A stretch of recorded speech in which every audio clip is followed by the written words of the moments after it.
Hey guys, good evening. এটা নতুন video স্বাগতম তো গাইস বলক ৰেইনকে ভিডিওটো আৰম্ভ কৰো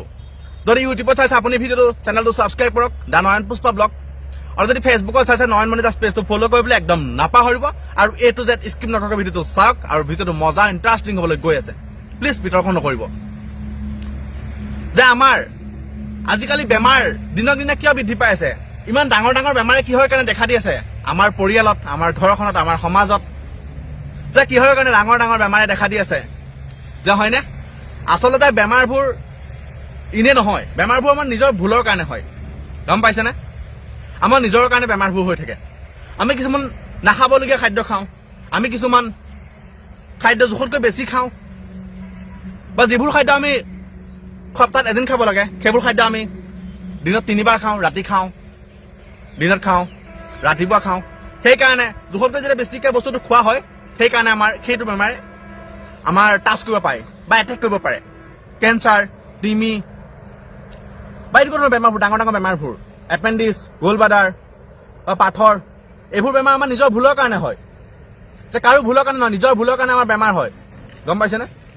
যে দিনক দিনে আমি মানুহবোৰ এলেহুৱা হৈ গৈ আছো দিনক দিনে আমাৰ চেহেৰাবোৰ বেয়া হৈ গৈ আছে দিনক দিনে আমাৰ স্কিন বেয়া হৈ গৈ আছে এইবোৰ প্ৰব্লেম কিহৰ কাৰণে দেখা দিছে আমাৰ কিছুমান খাদ্যৰ কাৰণে আমাৰ কিছুমান বেয়া অভ্যাসৰ কাৰণে হৈ আছে গম পাইছেনে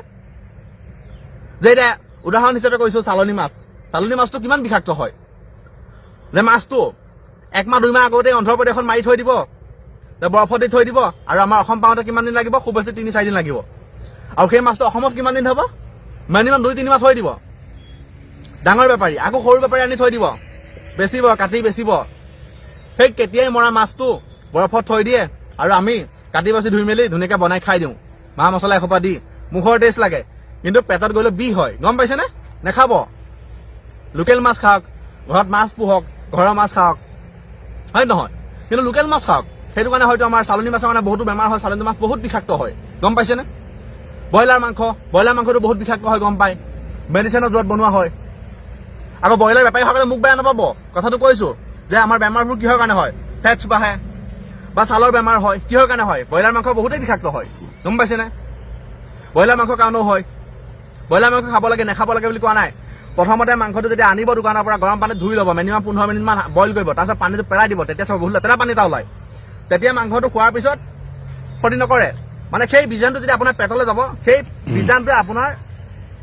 আমাৰ যিটো শৰীৰৰ ভিতৰত যিটো ইঞ্জিন আছে সেই ইঞ্জিনটো কমজুৰি কৰে আৰু শেষত আপোনাক বেমাৰে পাব পেট বিষাব লাহে লাহে আপুনি খাদ্য মানে টেষ্ট নোপোৱা হ'ব বেলেগ খাদ্য খাবলৈ নোৱাৰা হ'ব সেই ফলত আপুনি বেমাৰত ভুগিব লাগিব কেঞ্চাৰ পৰ্যন্ত হ'ব পাৰে আৰু থাৰ্ড কথাটো হ'ল আপুনি শিখৰ খায় আপুনি গুটকা খায় আপুনি কেপি খায় এইবোৰৰ ফলত আমাৰ কি হয় কিডনী বেয়া হয় আমাৰ হজম শক্তি কমি যায় হয়নে আমাৰ হজম শক্তি কমি যায় আমি ভাত খাব নোৱাৰো আমাৰ স্বাস্থ্য বেয়া হয় টোপনি নাযায় আমাৰ চকু টিপিক ধাপাকে থাকিব লগা হয় ছাল বেয়া হয় গম পাইছেনে কমজুৰি ফিল হয় নিজৰ গাটো এইবোৰ কাৰণে আমাৰ হয়তো আমাৰ সমাজখন আমাৰ সমাজৰ প্ৰতিজন ব্যক্তি আজি হয়তো বেছিভাগ বেমাৰত পৰিব লগা হৈছে সেইকাৰণে যিমান পাৰে ঘৰৰ খাদ্য খাওক সেউজীয়া খাদ্য খাওক মানে এইবোৰ মানে মেডিচিন দিয়া খাদ্য বেছিভাগ নাখাব যিহেতু আজিকালি বহুতো